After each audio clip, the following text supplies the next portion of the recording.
Bueno, pues ahora ya que estamos grabando, hola a todos y bienvenidos a esta nueva edición del CIEIE. En primer lugar, quiero agradecer al comité organizador y al comité científico por invitarnos a participar un año más, y a continuación vamos a dar paso a nuestro simposio, que este año lleva por título Enfoque competencial de educación infantil, retos y tendencias. En primer lugar, la doctora Mónica Méndez de la Calle nos va a hablar de su trabajo. Ella es directora del Máster en Formación del Profesorado en la Universidad Antonio de Nebrija, es doctora en Pedagogía, especializada en el desarrollo de la personalidad de la infancia y los factores de influencia de la familia en el desarrollo. Es experta también de intervención infanto-juvenil y familiar a través de las labores hechas desde un centro de acogida infantil y centro de intervención neurocognitiva. Así que, Mónica, cuando quieras, tienes la palabra. Buenos días, muchas gracias. Voy a ir compartiendo pantalla con vosotros para poder poner la presentación.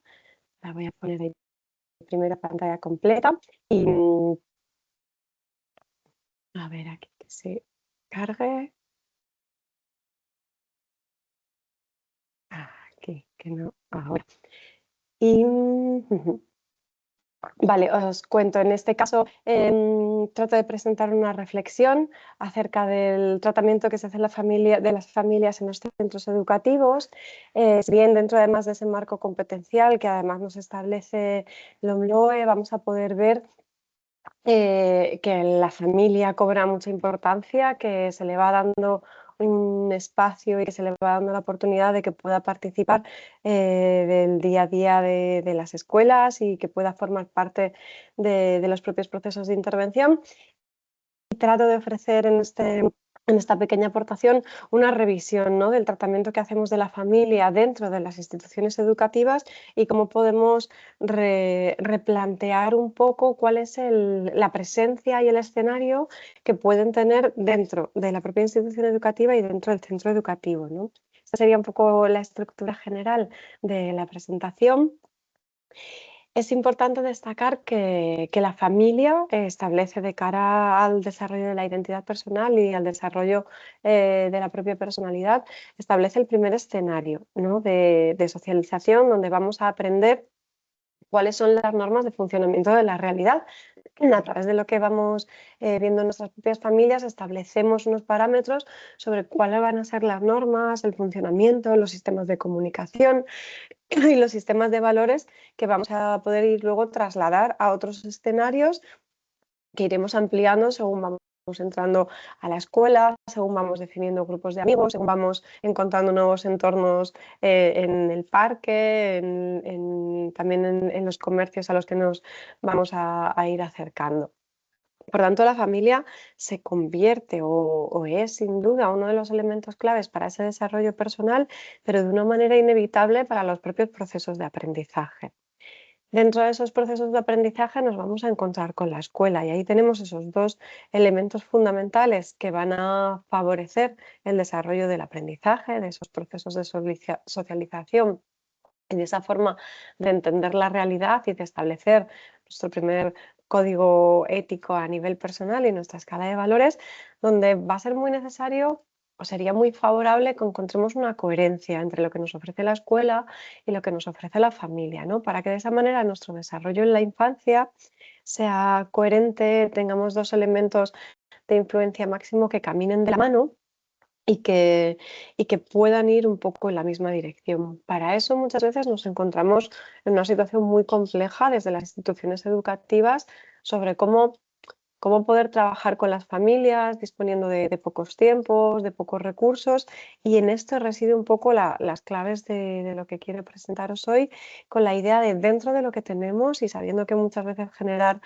más tiempos o más recursos es difícil, cómo podemos reorganizar esta idea para intervenir con las familias.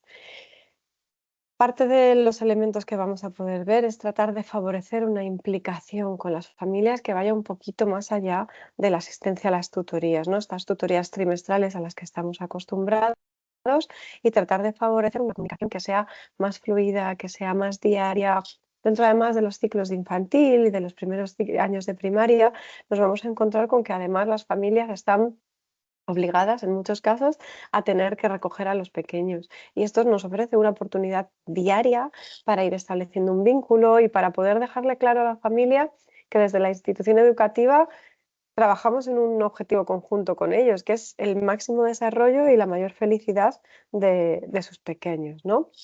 De esta forma, también podemos ir añadiendo, por supuesto, actividades extraescolares a las que podamos invitar a las familias. Esto conlleva que no siempre hagamos las actividades extraescolares en horario de mañana, que hay algunas que vayamos a poder hacer en esas primeras horas de la tarde para que las familias puedan acercarse y puedan venir con nosotros no solo en ese horario de mañana, sino que puedan venir en ese horario de tarde.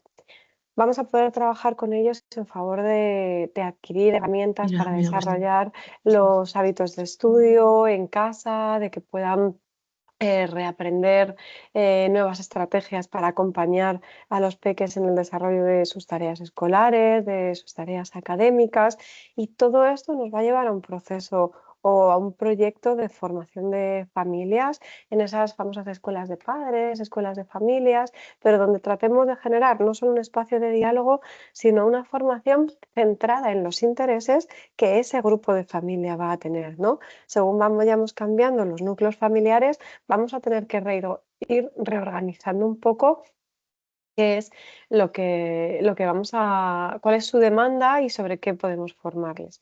Y todo esto va a derivar o nos va a favorecer no solo ese desarrollo personal, sino que además las familias van a tener mayores competencias a la hora de conocer a sus pequeños, a la hora de trabajar con sus propios hijos, nos van a favorecer una detección temprana de necesidades, nos van a dar llamadas de atención antes. Esto sin duda también va a derivar en una intervención temprana, en que además las familias se pongan en marcha con herramientas educativas antes, cuanto antes sean formadas.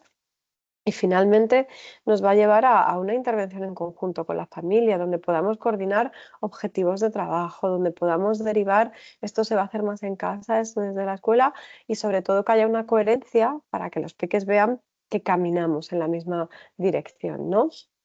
Vamos a ver que la propuesta que traigo a la mesa va a poner el foco principalmente en la necesidad de que los centros educativos cuenten con la participación de las familias de una forma activa, ¿vale? Basándonos un poco en un modelo inclusivo en el que todas las familias tengan cabida, no solo aquellas que tienen esa predisposición o ese horario, sino tratar un poco de llegar y de generar, ¿no? En esa propuesta de también un diseño universal de aprendizaje, considerar que las familias van a ser una herramienta más y favorecer un espacio en el que esas familias más diversas también tengan cabida, también encuentren un espacio de diálogo, también encuentren un espacio para resolver dudas. Nos va a llevar a un modelo más democrático, donde vamos a tratar de favorecer que puedan opinar, que puedan cuestionar, que puedan proponer ideas y, por supuesto, eso va a derivar en un modelo más colaborativo, ¿no? En el que incluso algunas decisiones de centro, como puedan ser la temática de ciertas actividades o demás, pueda recaer en manos de las familias, ¿vale? No podemos perder de vista que nuestro marco legislativo, ¿vale? Que en este caso, obviamente, a nivel general estamos hablando del marco de la LOMLOE, donde hasta ya en el preámbulo se menciona la importancia de la familia en esos procesos de intervención. Muchas veces decimos de las familias que lo que pasa es que hay cierto desconocimiento sobre ciertos procesos y por eso ponemos la formación a las familias en el foco de interés de este espacio más de intercambio, ¿no? Y de este espacio común, donde si queremos generar un sistema comunicativo distinto y donde sí que haya ese espacio compartido con las familias, vamos a partir de la formación a las familias para después desarrollar esas nuevas herramientas comunicativas y que tengan su presencia dentro de la institución educativa. Con ello llegamos a la propuesta de innovación, ¿de acuerdo? Queremos poner a las familias en el centro de toda acción, queremos que sean las protagonistas y, como venía comentando, vamos a ofrecer unos procesos de formación a familias innovadores, centrados en sus intereses, que nos van a preguntar ahora sobre el uso de las redes sociales, sobre el control de los tiempos con el móvil, sobre cuestiones relativas en la adolescencia al consumo, en aquellos que tienen más problemas de socialización, cómo puedo hacer que favorecer espacios de socialización de mis peques, por ejemplo, ¿no? Son un poco las temáticas que están ahora sobre la mesa. vamos a tratar de abordar temáticas que sean de interés para ellos y tratando de acercarnos a un modelo lo más innovador posible. Con ello, generando ese espacio, vamos a tratar de fomentar la implicación de las familias, que se acerquen a nosotros, y todo esto también va a pasar no solo por procesos generales, sino por priorizar un seguimiento más individualizado de los casos, con reuniones individuales, llamadas hechas desde la institución educativa y demás. Con ello, vamos a tratar de generar en la propuesta de innovación distintas fases, ¿vale? Unas primeras sesiones formativas, también centradas un poco en cuestiones relativas a la educación inclusiva, a cuáles son un poco las competencias a día de hoy de desarrollo desde las instituciones educativas que se propone. Poco a poco acompañar a nuestros estudiantes dentro de este marco más inclusivo y cómo las familias pueden favorecer ese espacio, qué tipo de conversaciones pueden tener en casa y finalmente tratar de generar también una red de familias, ¿no? Que no solo sea que ellos se juntan para generar un espacio de diálogo, sino que generemos una red familiar donde ellos mismos se consideren una herramienta positiva dentro de las instituciones educativas. De forma más concreta, se proponen algunas actividades, días de la diversidad familiar, jornadas de profesiones donde el clásico que las familias presentan cuáles son sus trabajos, qué hacen, que lo comenten un poco dentro de la escuela. Por supuesto, unas sesiones de escuela de familias con un carácter mensual se ha planteado para que pueda haber un seguimiento y cuando no se pueda asistir a una, puedan asistir a otra y demás. Em, se intenta favorecer un espacio de lectura compartida, un espacio de biblioteca, si el espacio lo dispone un huerto escolar, un huerto familiar y espacios también, días para jornadas de talleres de juegos donde pueda haber juegos cooperativos, donde vayan a tener que jugar y generalmente además intentando que no sean solo dentro de su aula, sino que participen en aulas de otros estudiantes, que el intercambio sea de cara a otras aulas. Avanzamos en otras ideas como el Día de la Ciencia, el espacio para contar cuentos, talleres de cocina, talleres de arte y creatividad, incluso luego el día libre de qué es lo que más me gusta hacer, ¿no? Y cada familia pueda traer una actividad que les gusta hacer en su entorno familiar y la trasladen a la institución educativa, al aula de enfrente de su hijo y que desde ahí puedan ir avanzando y también haciendo ellos sus propias propuestas.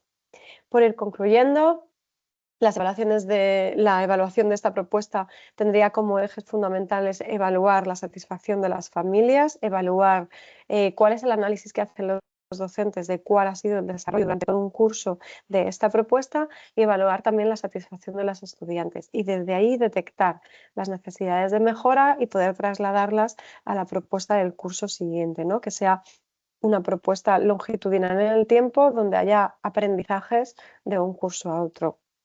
En conclusión, la idea es generar un espacio compartido, generar un espacio natural y naturalizar esas relaciones familia, escuela, estudiantes, donde el desarrollo competencial de los estudiantes recaiga un poquito entre todos y seamos muy conscientes de hacia dónde queremos caminar, ¿no? Qué habilidades y qué estrategias queremos favorecer en los estudiantes. Recordar a las familias que todo el mundo es relevante, que su presencia en la vida de sus hijos es muy importante y que su presencia en la vida escolar en la vida de los centros educativos es fundamental y con ello intentar poco a poco favorecer cambios y nuevas dinámicas de centro entre la relación familia, escuela y estudiantes. Y con esto estaría todo. Pues muchísimas gracias, Mónica, por tu aportación y sobre todo por dar ese valor a esas nuevas dinámicas, ¿no? Que mejoren la relación entre todos los agentes que intervenimos en este proceso de enseñanza-aprendizaje. Pues a continuación vamos a dar paso a las compañeras de la Universidad Villanueva, la doctora Elena López Bueno y Luna Benítez Martín. En este caso, Elena López Bueno es la persona que se va a encargar de exponer nuestra ponencia. Ella es doctora en Ciencias de la Educación y actualmente directora del Máster Universitario en Psicopedagogía en la Universidad Villanueva. Así que, Elena, cuando quieras. Se está viendo la pantalla, ¿verdad? Sí, lo único que no la vemos a pantalla completa. Ahora sí.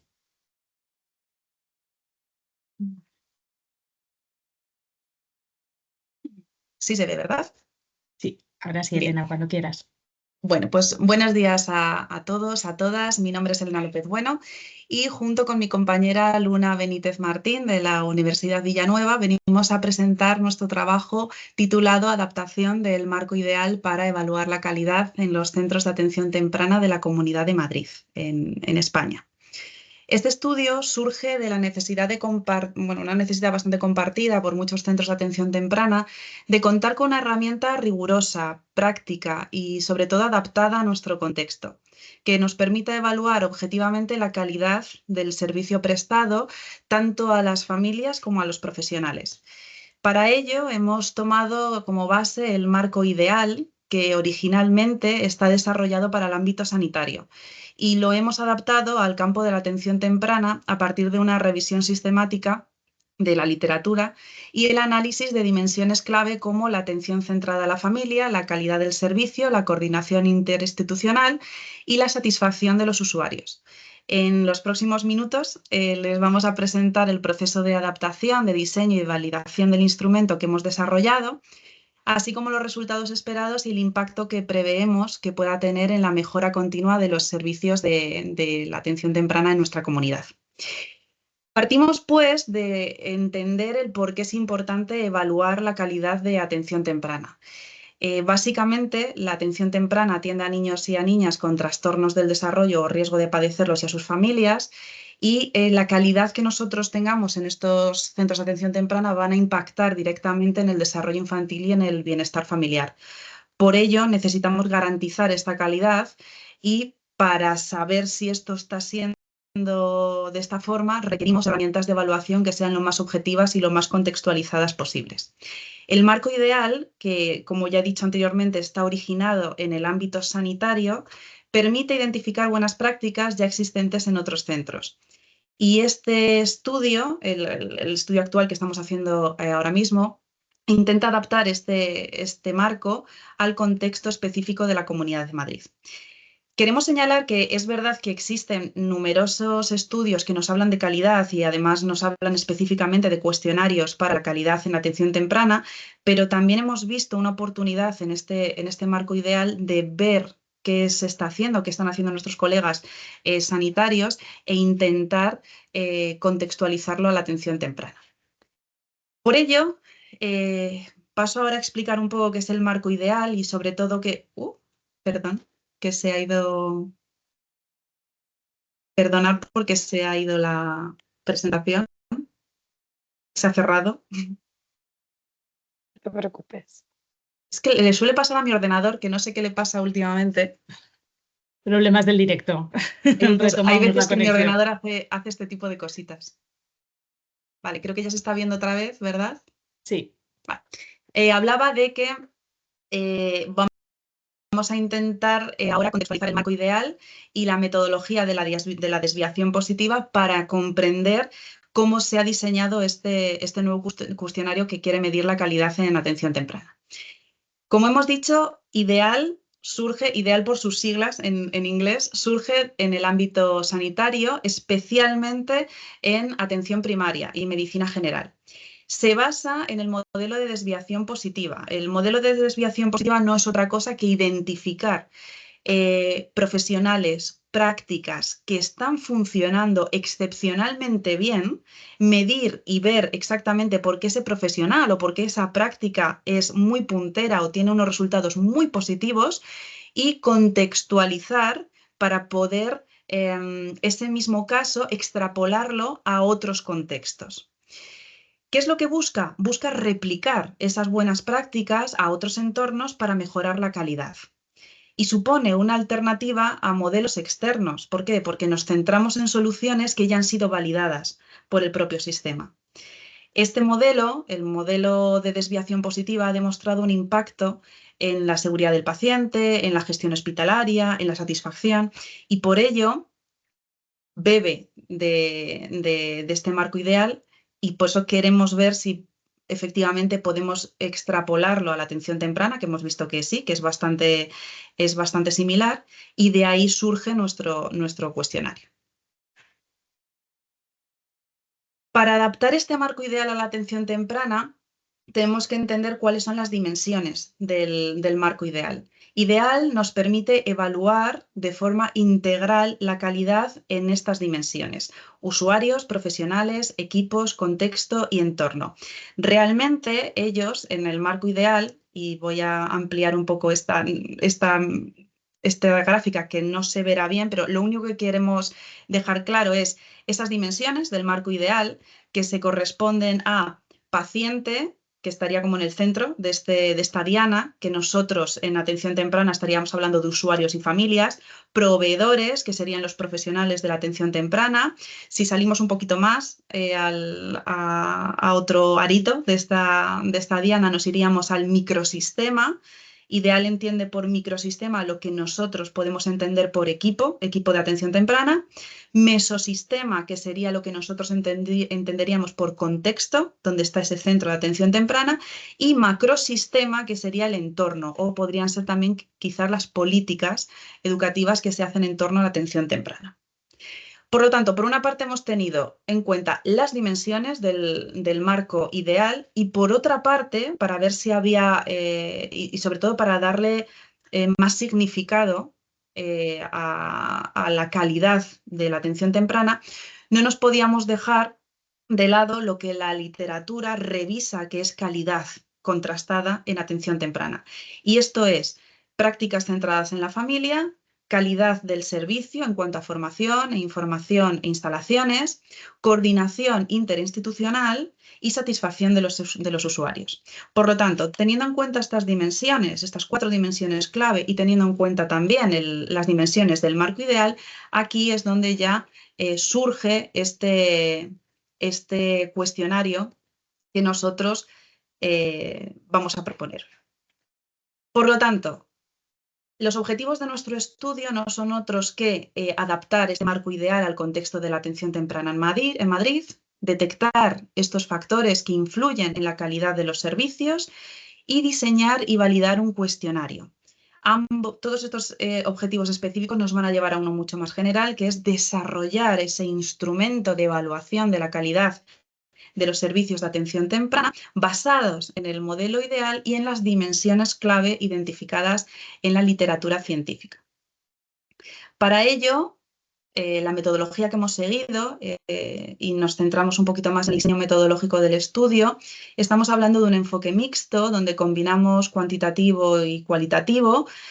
Vamos a hacer, o se han hecho ya, 2 cuestionarios de escala Likert, un cuestionario para familias y un cuestionario para profesionales, pero aparte se va a ver enriquecido por estas entrevistas semiestructuradas que nos van a dar toda la información cualitativa. Los participantes van a ser familias usuarias profesionales de centros de atención temprana de la Comunidad de Madrid, de España. Y en cuanto al procedimiento, vamos a hacer esta revisión de la literatura, que ya se ha hecho y es lo que nos ha permitido diseñar este cuestionario para ambos perfiles. Vamos a pasar por una validación de expertos, que eso es lo que estamos ahora inmersas, en la validación de expertos. Se hará un estudio piloto en centros de atención temprana para, por último, hacer ese análisis psicométrico y refinar el instrumento para que efectivamente pueda ser pasado a toda la comunidad. Para diseñar este cuestionario, estas siglas son pues, el cuestionario de atención temprana en marco ideal, PAM, familias y pro-profesionales. El de familias va a contar o cuenta con 33 ítems y 15 dimensiones, y el de profesionales pues, van a ser 65 ítems y 24 dimensiones, porque es verdad que para los profesionales necesitamos meter más ítems para llegar a todas estas categorías que nos marcaba ideal de ese microsistema, de ese mesosistema y del macrosistema.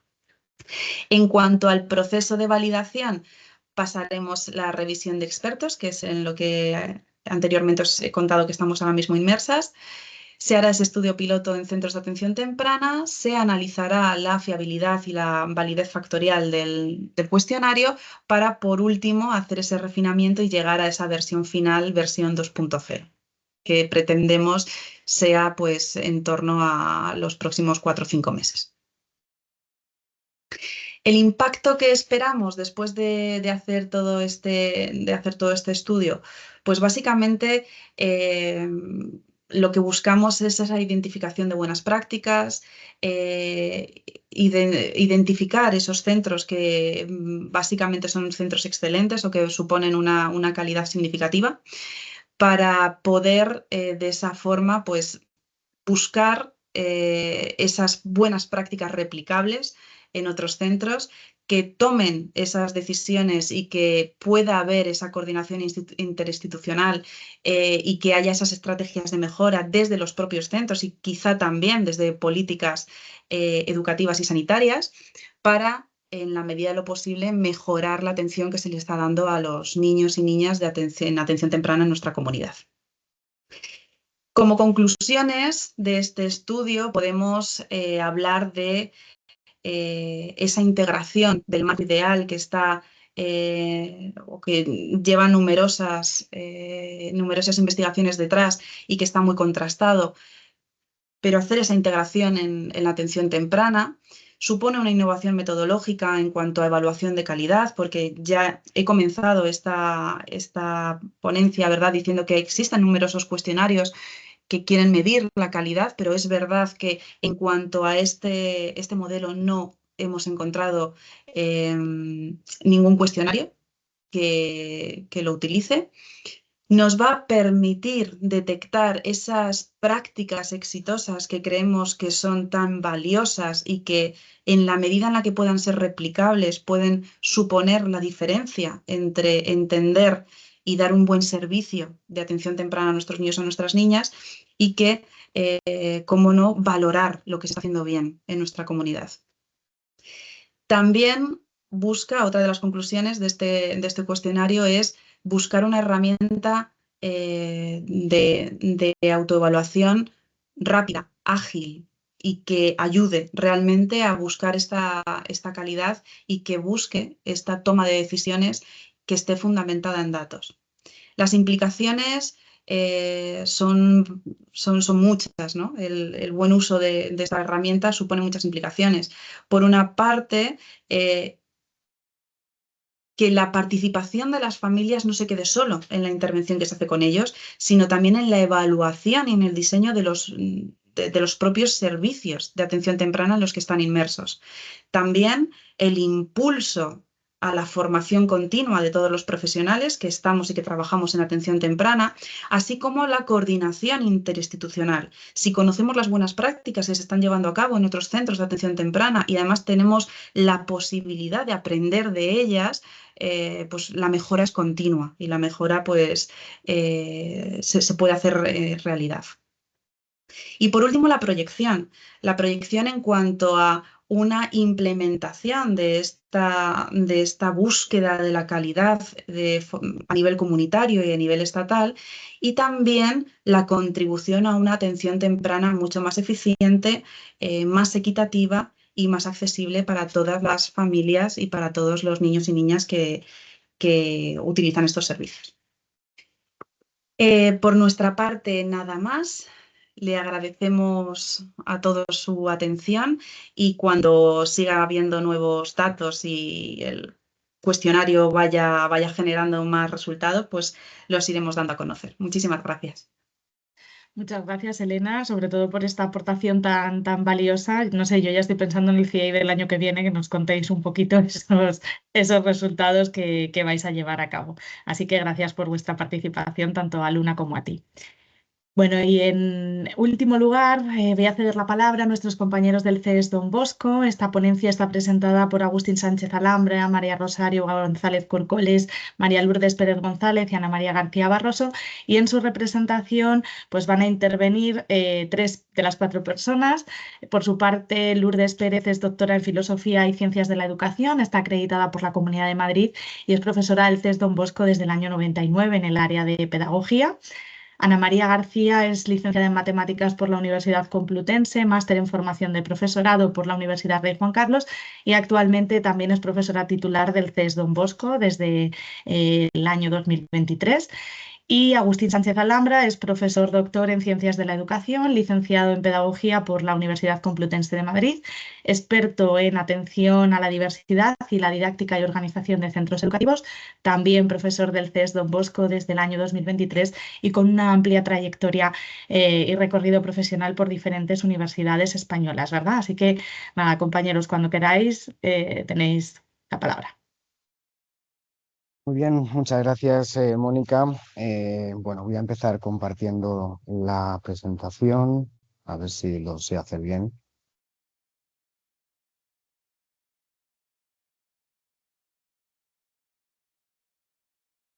Estupendo, ya lo vemos, además.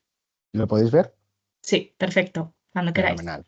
Muy bien, pues muchas gracias, Mónica. En primer lugar, bueno, pues darle agradecimientos, ¿no? Por poder participar en este congreso.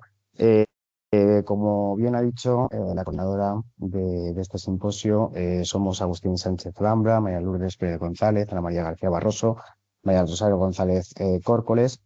Somos docentes del Centro de Enseñanza Superior Don Bosco, del centro adscrito a la Universidad Complutense de Madrid, y formamos parte de un equipo de investigación, ECE, donde bueno, pues, planteamos desde hace un año bueno, pues, la idea de poder analizar, ¿no? Un poco cuál es la percepción, cuál es la actitud de todo el ámbito educativo, ¿no? Hacia la innovación educativa desde el punto de vista de educación superior. En este caso, bueno, pues forma parte este estudio de un estudio más amplio, como decía antes, donde queremos ver bueno, pues un poco la fundamentación y la percepción, la actitud del profesorado hacia esta innovación educativa, ¿no?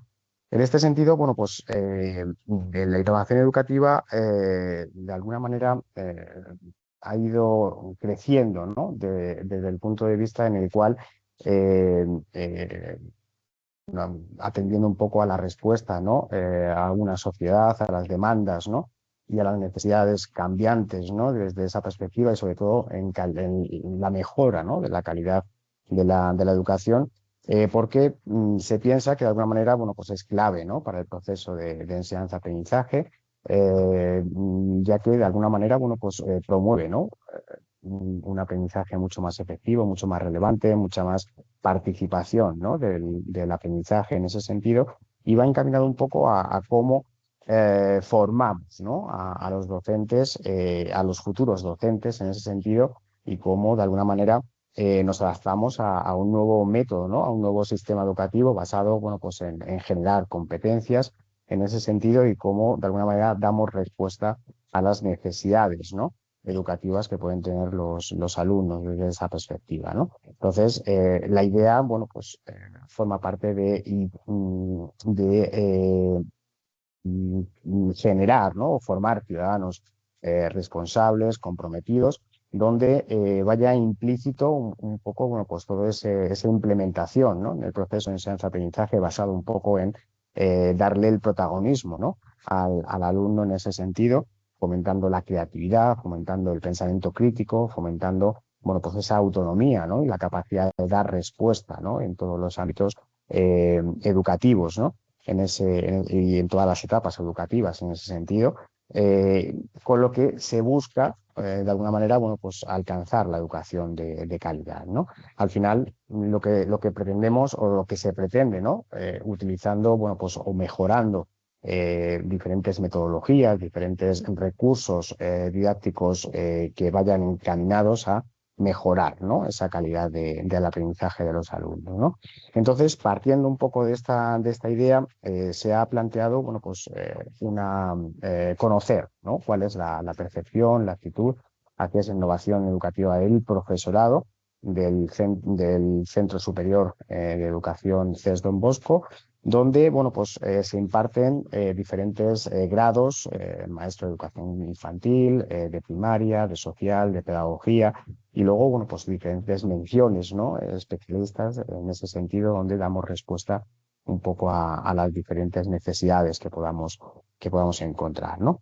Entonces, partiendo un poco de esta idea, bueno, pues se ha desarrollado una pequeña investigación con una investigación mixta desde el punto de vista cualitativo y cuantitativo, Se ha utilizado un instrumento para la recogida de datos, el cuestionario Qualcine, que consta de 17 ítems con 4 dimensiones, ¿no? Se ha analizado la motivación, la dedicación docente, las nuevas metodologías, oportunidades de contexto, revalorización de la docencia y luego, bueno, pues se han implementado también 8 preguntas de respuesta abierta para ver un poco cuál es la percepción, ¿no?, que tienen los docentes al respecto, ¿no?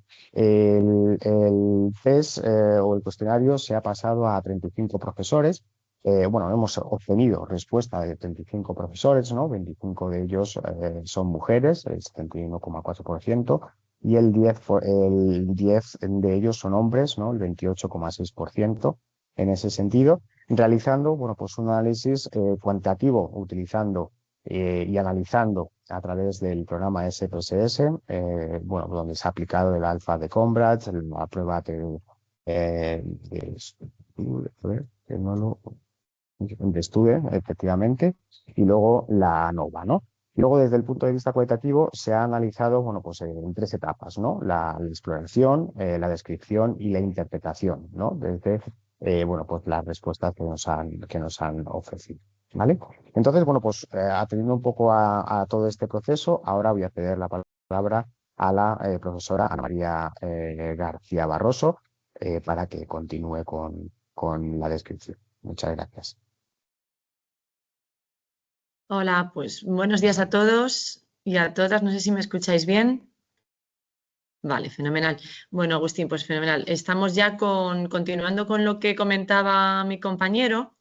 Bueno, pues efectivamente hemos partido de un cuestionario validado y efectivamente hemos hecho 2 análisis. Por un lado, un análisis cuantitativo, que es el que os voy a desarrollar un poco más, y luego un análisis cualitativo, ¿no?, que comentará mi compañera Lourdes. Y entonces, dentro de ese análisis cuantitativo nos hemos basado en 17 ítems, también bueno, pues con resultados dentro de escala Likert. El alfa de Cronbach, espera que se ve aquí un poco mal, el alfa de Cronbach obtenido está en un 0,85, entonces entendemos que, bueno, pues la fiabilidad del estudio es consistente dentro de lo que es a nivel interno y tiene, bueno, pues una fiabilidad media alta, podemos asumir. Y ya un poco partiendo de esa base, bueno, pues hemos ido analizando a través de también un poco comparación dentro de todas estas 4 dimensiones que vamos a analizar y que hemos ido analizando. Lo que hemos hecho es ver un poco las diferencias en cuanto a género, a ver si se obtenían diferencias significativas, apoyándonos también en, pues como comentaba Agustín, ¿no?, en la TED Student, para ver qué se obtenía. También diferencias respecto a la edad. Y las diferencias respecto a estas 4 dimensiones, ¿no?, para ver un poco el enfoque, si realmente hay una implicación a nivel o hay una diferencia a nivel de género entre profesores y profesoras, qué percepción tienen respecto a la innovación educativa y la actitud también que tienen respecto a, bueno, a cómo enfocar esta innovación o cómo lo abordan, ¿no?, cómo abordan esta innovación o cómo lo valoran. Entonces nos parecía importante hacer estas diferencias en un primer momento en cuanto a género y edad, también dado que en el CES Don Bosco hay docentes con un amplio abanico de edad, tanto, bueno, hemos partido de rangos de entre 30 y 35 años de edad hasta, bueno, pues más entre 61 y 65 años. Entonces tenemos intervalos de edad que hemos ido analizando un poco para ver si realmente afecta también la edad del profesorado a esa actitud que ofrecen hacia la innovación, que, como comentaba Agustín, pues es fundamental, ¿no?, también tener en cuenta dentro de las aulas y dentro de todo este proceso de una mejora en cuanto a la formación al final de nuestros estudiantes, ¿no?, y de adaptarnos a lo que demanda la sociedad actual.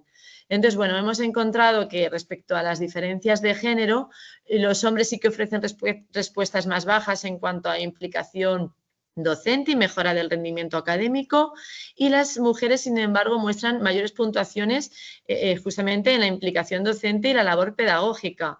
El género femenino también atribuye mayor puntuación bueno, a tiempo para preparar las clases. Entienden que es fundamental preparar las clases y dedicar tiempo para mejorar lo que es la docencia y lo que tiene que ver con la innovación, es decir, si queremos mejorar este ámbito. Respecto a la edad, bueno, pues aplicando también test de ANOVA, ¿vale? Ya que teníamos bastantes más intervalos de edad, como decíamos, hemos aplicado ANOVA y bueno, pues también reveló que no existen diferencias estadísticamente significativas, como veis, bueno, pues el p-valor nos ha salido por encima de 0,05, entonces, bueno, al final, dentro de que no hemos obtenido diferencias estadísticamente significativas, sí que hemos valorado que aunque no fueran estadísticamente significativas a nivel matemático, por así decir, sí que podíamos destacar que los más jóvenes, los que están en este rango de 25-30, muestran puntuaciones más altas en todas las respuestas, ¿no? Aunque no sean, como digo, estadísticamente significativos, sí que, bueno, pues se ha observado que las respuestas sí que son más altas. Y curiosamente los docentes entre 61 y 65 años también tienen una tendencia a valorar más positivamente todos los ítems. Luego los docentes más jóvenes también dieron un valor a la preparación de las clases sin necesidad de utilizar nuevos métodos de enseñanza incorporar innovación de los métodos de enseñanza. Es decir, que parece que hay una relación entre edad, ¿no? Cuanto más joven se le da como más importancia o más peso a esto de innovar, de adecuar un poco lo que es el contexto de vamos a adecuar el enfoque pedagógico y de metodologías y demás, no solo metodologías, sino pues esto de las diferentes dimensiones que hemos comentado a la hora de abordar las clases, ¿no? Y entonces, bueno, los de 31 y 35 también cabría destacar que otorgaron la puntuación más baja en cuanto a la preparación de las clases y los que están en el intervalo entre 46 y 50, la menor puntuación a la innovación de los métodos. Parece que están en ese intervalo, ¿no? En esa franja entre los 30 y los 40 y los 50, bueno, se mantienen un poco más alejados de, bueno, de esa tendencia a, pues a valorar la innovación. En cuanto a las dimensiones que comentábamos, las 4 dimensiones que ha comentado Agustín, bueno, pues las mejor valoradas ha sido la motivación y dedicación docente, como veis con una media, un promedio de 4,36, como os decía, dentro de una escala Likert entre 1 y 5, pues ha salido 4,36 y bueno, en concreto pues se da mucho peso a la preparación de las clases y formación del profesor. Y luego, en segundo lugar, pues sería la oportunidad de contexto, ¿no? Que, bueno, pues he obtenido un 4,31. Las peor valoradas, sin embargo, son las nuevas metodologías, obteniéndose un 3,74. Y luego, bueno, no tan mal valorada, pero también la revalorización, perdón, de la docencia con una media de 4,01. ¿Vale? La valoración más baja dentro de estas dimensiones en concreto, ¿vale? Porque luego dentro de las dimensiones hay ítems, es decir, hay 4 dimensiones y los ítems están distribuidos dentro de esas 4 dimensiones, bueno, pues los más bajos, los ítems que menos puntuación han obtenido ha sido la influencia del organigrama y la percepción de la relación entre investigación y docencia, ¿de acuerdo? Luego estaría el análisis cualitativo, que bueno, pues va a comentar un poco mi compañera Lourdes, luego hacemos un resumen otra vez de los datos obtenidos y os vuelvo yo a comentar un poquito, pero paso ahora mismo el testigo a Lourdes que os va a comentar qué se ha obtenido. Gracias, Ana. Buenos días a todos y a todas. Bien, pues siguiendo un poco con el planteamiento que han comentado el compañero Agustín y mi compañera Ana, pues el análisis cualitativo se basa en todo el cuestionario, se diseñaron 8 preguntas de respuesta abierta. En función de esas 8 preguntas de respuesta abierta, pues los resultados los hemos agrupado en 5 categorías. ¿Vale? Voy a iros comentando cada una de ellas. La primera en relación con el concepto de innovación, le preguntamos qué entendían por innovación a los compañeros y los profesores y dentro de las respuestas que otorgaron, pues la mayoría comentaron que era un cambio, algo que ya sabemos que va implícito con el concepto de cambio, proceso de mejora, adaptación, incluso movimiento o creatividad o motivación. Fueron las principales respuestas, muy variadas todas ellas, pero todas en la misma dinámica, ¿no? Sobre todo destacar el concepto ese de cambio como tal. Otra de las preguntas fue en relación con los objetivos, que planteaban en relación con qué objetivos consideraban que están implícitos con la innovación. Y dentro de ellos, el orden que siguieron en las respuestas fueron, pues, sobre todo, formar ciudadanos libres, críticos y capaces de transformar la sociedad como primera respuesta importante, donde la mayoría destacó esta respuesta. La segunda, cambiar las metodologías y educar por competencias y proyectos a través de metodologías activas. Tercera, mejorar la equidad del sistema educativo y fomento del espíritu emprendedor. Y por último, algo que nos sorprende, pero que como ya está tan implícito, el tema de las TIC, utilización de las TIC y de los medios digitales. Algo que como ya lo tenemos tan asimilado, no le damos la importancia muchas veces que sí consideramos. En cuanto a las metodologías, diferenciamos entre cuáles conoce y cuáles utiliza para ver si había una relación. Conoce, bueno, pues ahí hemos planteado también, nos plantearon un montón de metodologías que conocen. Destacamos sobre todo una de las más conocidas, la gamificación educativa, la clase invertida, el uso de las TIC, el aprendizaje basado en proyectos y aprendizaje y servicio. ¿Vale? ¿Cuáles utilizan? Pues hay bastante relación entre las que conocen muchas veces y las que utilizan las TIC, el aprendizaje cooperativo, aprendizaje basado en proyectos, clase invertida, aprendizaje servicio, es decir, una relación entre ellas. Otra de las cuestiones que se le planteó fue cuáles son las cualidades que se creen necesarias para pues, ser un profesor o profesora donde se plantee la innovación y donde lleve consigo la innovación. Y bueno, pues entre ellas se destacó pues, ser personas apasionadas por su trabajo, es decir, personas que les gusta lo que hace y que se implican y que por eso indagan, buscan más, van más allá de lo que se les pide, entusiastas, optimistas, es decir, que ven que estos cambios son necesarios, y motivadoras, si no, no tendría sentido, ¿no? Plantearse que estemos hablando de buscar el cambio, como decían antes. Implicadas, creativas, flexibles, es decir, una serie de conceptos que van todos muy unidos, ¿no? Abiertas al cambio, preocupados en realidad por su trabajo y capaces incluso de adaptarse a las necesidades que van planteando los alumnos, los estudiantes. Y en la búsqueda constante de esa calidad educativa tan necesaria, ¿no? Para favorecer este proceso de innovación. Y por último, ¿cómo valoran los centros educativos? Pues los valoran como un modelo educativo con implicación, donde el profesor sea dinámico, donde se tengan en cuenta metodologías innovadoras, y destacan además la importancia de la formación continua, esa formación continua para seguir mejorando y seguir realizando cambios, donde la investigación, porque estamos hablando de centros universitarios, pues es un pilar fundamental, y colaboración de unos con otros para poder favorecer este cambio. Bien, pasamos a la discusión y le doy la palabra al compañero Agustín. Muchas gracias, Lourdes. Bueno, pues en la discusión vemos un poco, de alguna manera, cuáles son las diferencias, ¿no?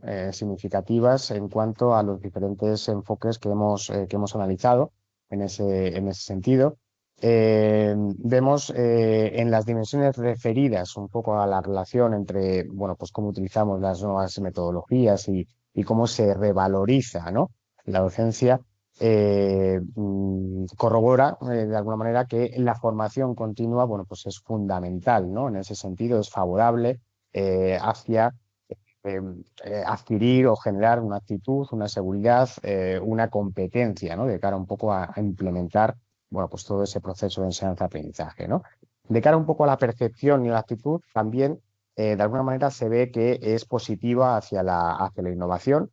Se considera, ¿no? De alguna manera, y tal y como indica Pineda en este sentido, bueno, pues una oportunidad de mejora, una oportunidad de seguir avanzando y seguir adaptándonos un poco a las necesidades, ¿no? Que podamos encontrar en el aula, ¿no? Aquí vamos a encontrar, bueno, pues docentes que están motivados, que están actualizados y que de alguna manera se implican, ¿no? En ese proceso de enseñanza-aprendizaje y en esa formación, ¿no? De los alumnos, ¿no? En ese sentido.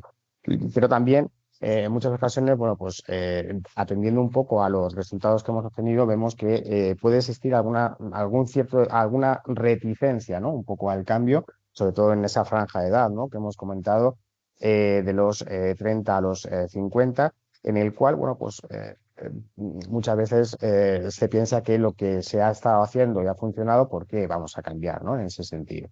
En cuanto a los objetivos de la innovación, bueno, pues lo que se busca es formar ciudadanos libres, críticos, ¿no? Que coincide un poco con lo que decía Puig Gutiérrez en ese sentido, donde lo que buscamos es transformar la sociedad y adaptarnos un poco a lo que nos demanda la sociedad en ese sentido, ¿no? Desde un punto de vista educativo, desde un punto de vista personal y desde un punto de vista laboral, desde esa perspectiva, ¿no?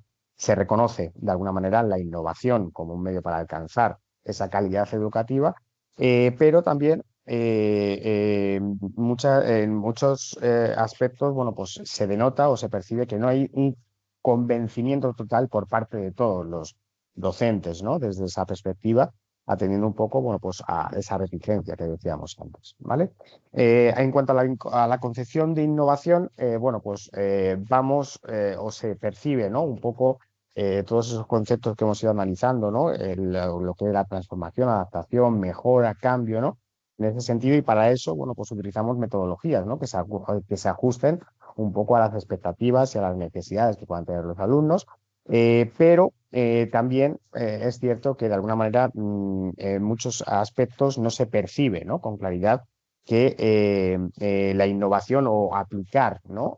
Métodos innovadores garantice que exista un pensamiento crítico o que desarrolle de alguna manera la creatividad, ¿no? Pero al final, bueno, pues es considerado como uno de los objetivos que se pretende, ¿no? Sobre todo desde el punto de vista de esa agenda, ¿no? 2030, en ese sentido, ¿no? Las herramientas digitales y nuevas metodologías facilitan, ¿no? Un aprendizaje interactivo, un aprendizaje colaborativo en ese sentido, implica un cambio metodológico, es decir, pasamos de una educación tradicional a una educación por competencias, ¿no? En ese sentido, y ese saber hacer, bueno, pues forma parte un poco de lo que se pretende, ¿no?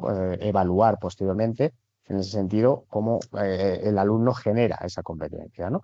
Y luego, bueno, pues lo más utilizado y lo más reconocido que se puede utilizar en ese aspecto, bueno, pues son metodologías que alguna vez todos hemos podido utilizar, ¿no? El aprendizaje cooperativo sobre todo, el aprendizaje por proyectos, la Flips Classroom, gamificación, de alguna manera, bueno, pues son aspectos que en las APS, ¿no?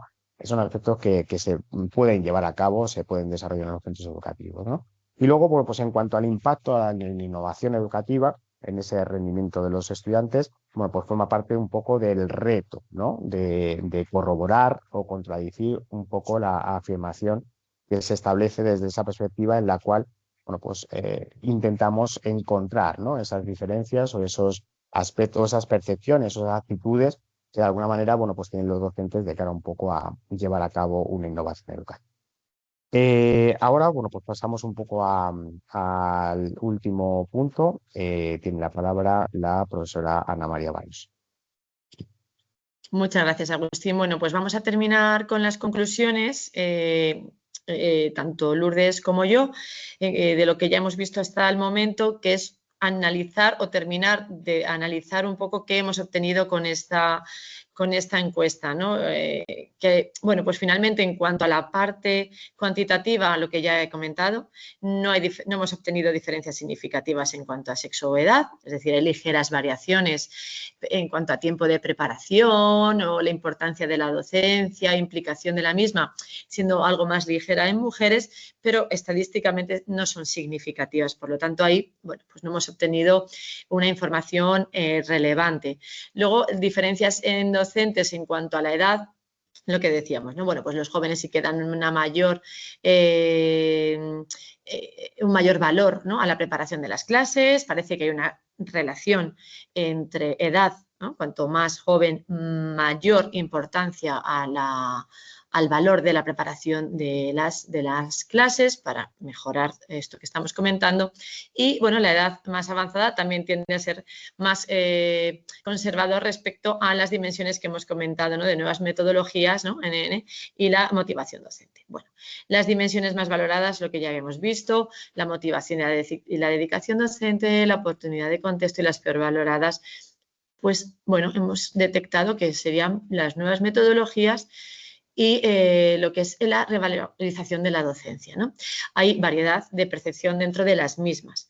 Esto es en cuanto a la parte de cuantitativa, como decimos. También, bueno, aprovechamos que este estudio también forma parte de lo que es un estudio luego más amplio, ¿no? En el que estamos sumergidos, ¿no? Dentro de nuestro grupo de investigación. Entendemos y nos parece interesante seguir ampliando este estudio para obtener más información, cogiendo una muestra más grande de docentes que pertenezcan a otros centros y comparar también o intentar bueno, pues ver que si conseguimos datos con diferencias significativas que nos aporten un punto de partida sobre el que hacer un análisis de dónde hacer más hincapié o dónde a lo mejor profundizar más o dónde se ve que se necesite un mayor bueno, una mayor formación o una mayor investigación. Y también nos interesa y forma parte dentro de nuestro proceso de investigación el pasar esta encuesta, y de hecho tenemos la encuesta ya también en alumnos. Entonces esto formará parte también luego de un estudio posterior en el que también estamos ya metidos sobre lo que opinan también los estudiantes dentro de esta misma encuesta, para incluso también comparar, bueno, pues esta percepción y actitud que tienen los docentes o que tenemos los docentes versus la percepción y actitud que tienen los estudiantes, para ver si converge hacia un punto común, si no, y ver si realmente hay una necesidad de cambio por parte de los docentes o no, o cómo lo ven para intentar mejorar un poco esta situación. Entonces, eso sería un poco dado estos datos que hemos obtenido a nivel cuantitativo, dado que no hay unas diferencias significativas a nivel de centro, ¿no? Al menos de nuestro centro. Esas serían un poco las conclusiones en cuanto a la parte cuantitativa, y Lourdes, bueno, pues os comentará ya las conclusiones a nivel cualitativo que hemos obtenido a nivel centro. Bueno, pues a nivel de conclusiones cualitativas, pues un poco lo que hemos ido comentando y lo que acaba de comentar mi compañera Ana en relación al análisis también cuantitativo. Es necesario un estudio más profundo porque, bueno, porque también somos conscientes de que el número de personas que han respondido pues es limitado, son 35, entonces estos datos no podemos extrapolarlos más allá, entonces hay que seguir indagando, investigando, pero bueno, hemos detectado alguna serie de aspectos, como es, por ejemplo, pues eso, en relación con la innovación. Hemos visto que los profesores más innovadores pues se adaptan más a las necesidades y demandas de los alumnos, es decir, están más abiertos a ese, como decíamos, a ese cambio, a esa adaptación, y son capaces de improvisar y de buscar alternativas siempre. Entonces, un aspecto positivo, ¿no? También que existe una relación entre las metodologías, que es bastante normal, entre las metodologías que se conocen y las que se utilizan. Es decir, que bueno, pues yo conozco una metodología, intento aplicarla, y como hemos visto que son muchas las metodologías que conocen, pues también es un aspecto que consideramos bastante positivo, porque eso hace que cada vez estemos más implícitos en conocer pues distintas formas para poder trabajar y aplicar a nuestros alumnado. En relación con los objetivos, aquí bueno, han sido tan dispersos y tan dispares que ahí sí que necesitamos pues seguir eso indagando, y las conclusiones no las consideramos pues que sean tener en cuenta, ¿no? Relevantes para ello.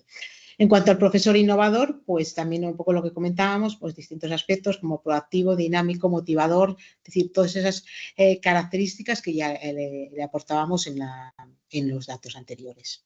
Y bueno, pues este sería un poco nuestro estudio, nuestro pequeño estudio. Muchas gracias. Gracias. Muchísimas gracias por vuestra participación. Bueno, debido a un problema en la situación personal de algunas de las ponentes, hemos tenido que posponer la grabación de las 2 últimas ponencias que conforman este simposio para los próximos días. Así que nada, agradeceros a todos la participación en el mismo y bueno, pues en unos momentos retomaremos la conexión para terminar, ¿no? de formalizar estas ponencias que han formado parte del CIEI 2025 con el título Enfoque competencial de educación infantil, retos y tendencias. Así que muchísimas gracias a todos. Muchas gracias. Gracias a vosotras. Gracias. Hasta luego.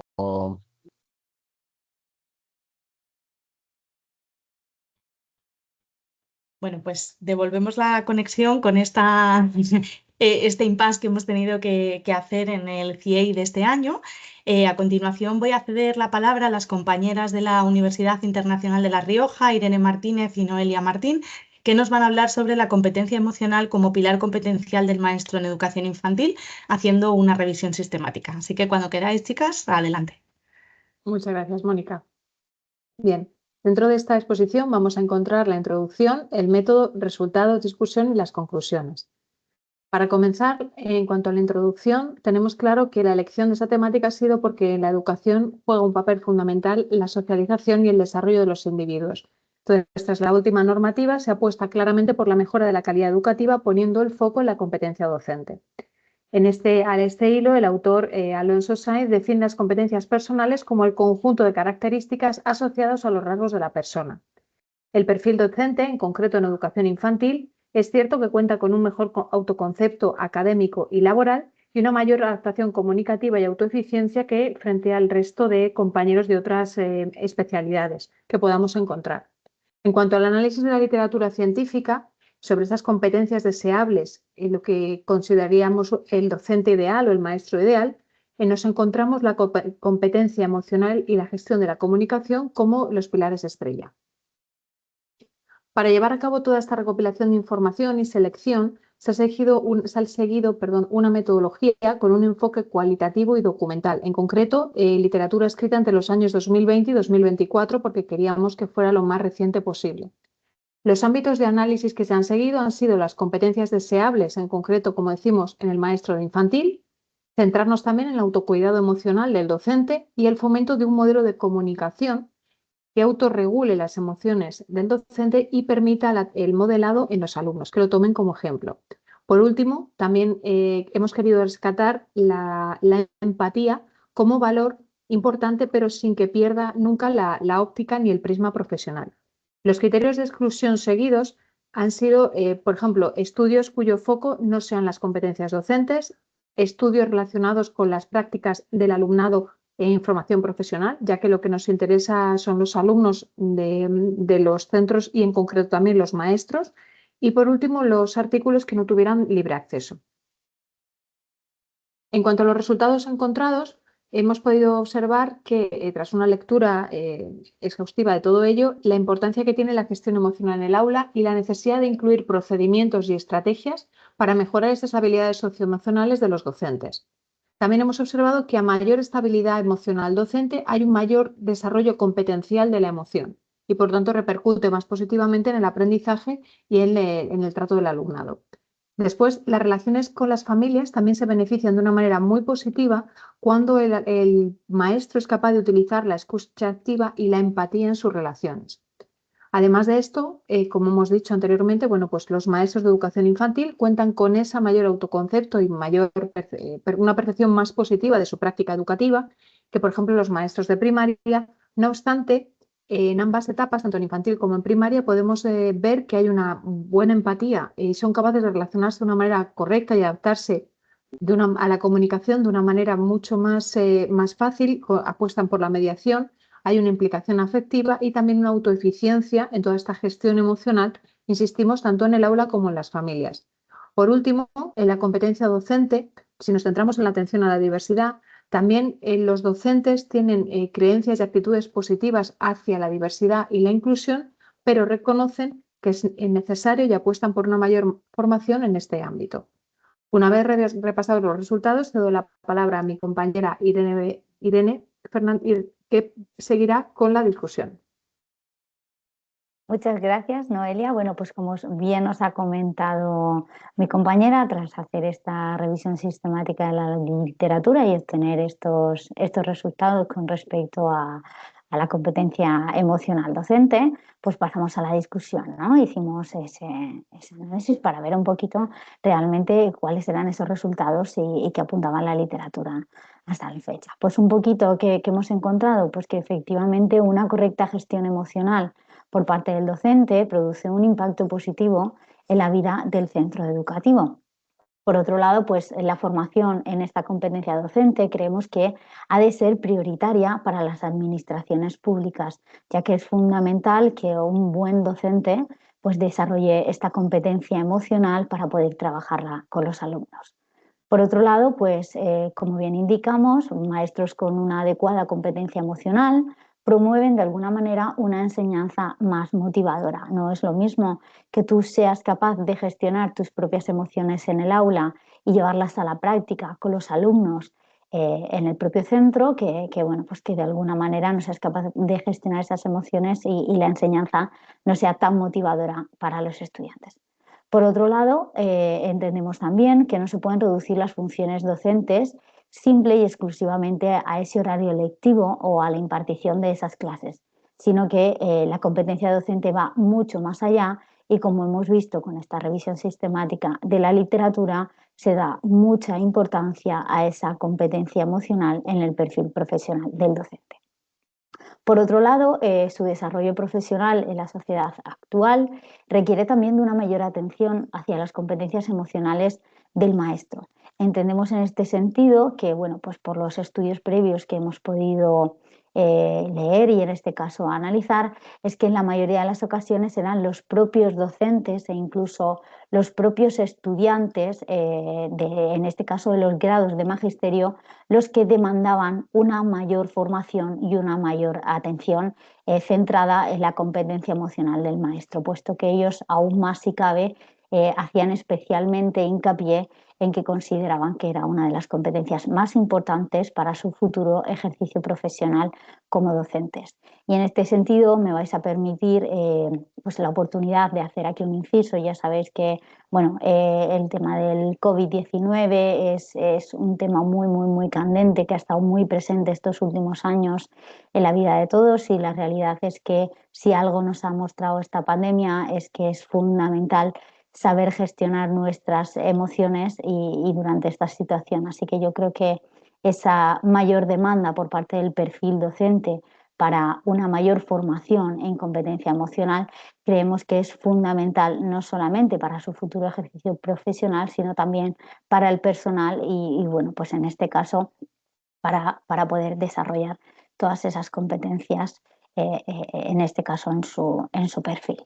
Sin más, hasta aquí estaría la discusión y pues por último, como conclusiones, comentaros que las conclusiones a las que llegamos tras hacer esta revisión sistemática de la literatura fueron pues que la formación en inteligencia emocional del docente puede aumentar su bienestar, es decir, les puede ayudar en este caso a ejercer aún más y mejor si cabe a nivel aula y para con los estudiantes, así como para con el trato a las familias o a los padres de los propios alumnos a nivel aula. También reconocen la complejidad que conlleva la labor educativa. La realidad es que pues, el perfil docente o un docente a nivel de aula no solamente ha de manejarse, como os decía, con los propios alumnos, sino también con padres, con compañeros, y esta competencia emocional y la formación en la misma va a ayudar también a un docente no solamente a gestionar su aula y los alumnos que tengan dicha aula o en dicho aula, sino que además le va a ayudar también pues, a trabajar con las familias o en su defecto con sus compañeros, con la paralelidad de aula o con cualquier miembro de la comunidad educativa. Por otro lado, el desarrollo emocional del maestro sabemos que de alguna manera impacta y repercute directamente en la formación integral del alumnado y de su aprendizaje. Por eso consideramos que es fundamental un modelo de autorregulación en el que no solamente el docente se forme en esa competencia emocional, sino que además sea capaz de trabajar esa competencia emocional con sus propios estudiantes en el aula. Sin más por nuestra parte, agradeceros enormemente vuestra asistencia y participación y bueno, pues quedamos pendientes si tenéis alguna cuestión que plantearnos. Gracias. Bueno, pues muchísimas gracias, compañeras. Yo creo que ha quedado clarísimo, ¿no?, esa necesidad, sobre todo, de este modelo de autorregulación del docente, de la competencia emocional y sobre todo bueno, que es un tema en auge hoy en día, así que posicionándonos ante estos nuevos retos. Bueno, pues por último, y si me deja, voy a compartir yo también mi presentación. ¿Me confirmáis, por favor, que veis mi pantalla? Que está Se ve todo completo. correctamente, se ve completo, Mónica. Perfecto. Bueno, pues muchísimas gracias.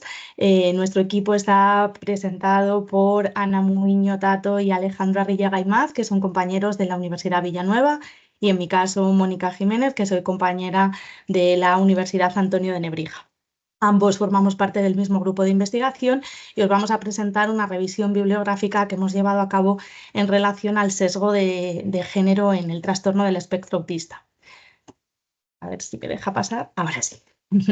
En relación al TEA, como todos conocemos, pues es un trastorno que está caracterizado por esa dificultad persistente en comunicación y sobre todo en interacción social, que en los últimos años, bueno, pues esa heterogeneidad que hemos tenido en la explicación clínica cada vez nos ha llevado más a que hablemos los profesionales en torno a un trastorno. Nuestro interés principal con este trabajo se dirige a ver cómo realmente estas tasas y esta prevalencia es cada vez mayor, debido por una parte a la mayor concienciación social que tenemos, pues como por ejemplo con actividades que dan visibilidad a esta patología, como el Día Mundial de la Concienciación del Autismo, como os hemos mostrado ahí, a esa ampliación que hemos hecho de los criterios diagnósticos que nos presentan los manuales y sobre todo a la mejora de los sistemas de atención temprana y sobre todo de detección temprana. Además, queremos incidir en que la prevalencia es bastante diferente en torno a chicos y a chicas, a niños y a niñas, siendo muchísimo más significativa la presencia de chicos que de chicas. La bibliografía actual tiende a pensar que en torno al diagnóstico podemos hablar de 4,6 chicos diagnosticados por cada una de las mujeres, lo cual puede deberse pues, a una disparidad grande en diferentes cuestiones.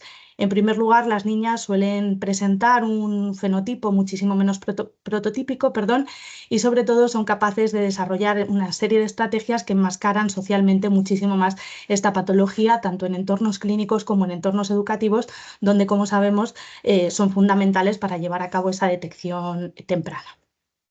Lo que nosotros hemos querido hacer con este trabajo es revisar la literatura existente con artículos que estuvieran publicados en los 10 últimos años, tanto en portugués, en inglés y español, rechazando todas aquellas guías, tesis doctorales, trabajos de fin de grado, de fin de máster, es decir, quedándonos solo con los trabajos que están indexados en revistas científicas como artículos académicos y con los cuales manejaran la nomenclatura del trabajo en el DSM-5 o en el DSM-5 versión reeditada, que ya sabéis que es la que trabajamos actualmente. Además, el último criterio que pusimos pues, fue que los participantes estuvieran en edad infantil, rechazando todos aquellos estudios realizados o bien con adultos o bien con población infanto-juvenil, ¿no?, que se alejan un poquito más de esa primera etapa de la población infantil. Las bases de datos en las que hicimos acopio de nuestros trabajos fueron Dialnet, Psicodot, Sicinfo y ERIC, y comenzamos con una identificación inicial de 142 trabajos de investigación para finalmente quedarnos con 12 trabajos incluidos. Por tanto, es un tema de interés bastante actual donde todavía queda muchísimo por trabajar. En cuanto a los hallazgos más significativos, vimos que la tendencia se repetía en la literatura a hablar de las edades y del diagnóstico de derivación. En este caso, la tendencia es a que la edad de las mujeres en cuanto a su diagnóstico es mucho mayor que para los hombres y que además se demuestra que acceden mucho más tarde al circuito de derivación en cuanto a la evaluación y a la intervención en atención temprana, que es algo que además en la sociedad actual preocupa muchísimo a sus padres. En relación a los comportamientos repetitivos y a los intereses restringidos, lo que en adelante llamaremos RRD, por sus siglas en inglés, pues tendemos a pensar que también consultando la literatura son bastante distintos en niños que en niñas. En el caso de los chicos suelen ser bastante más individualistas, tienen unos objetivos muchísimo más específicos, mucho más dirigidos y tendiendo a pensar más hacia lo que tiene que ver con los vehículos y hacia la historia.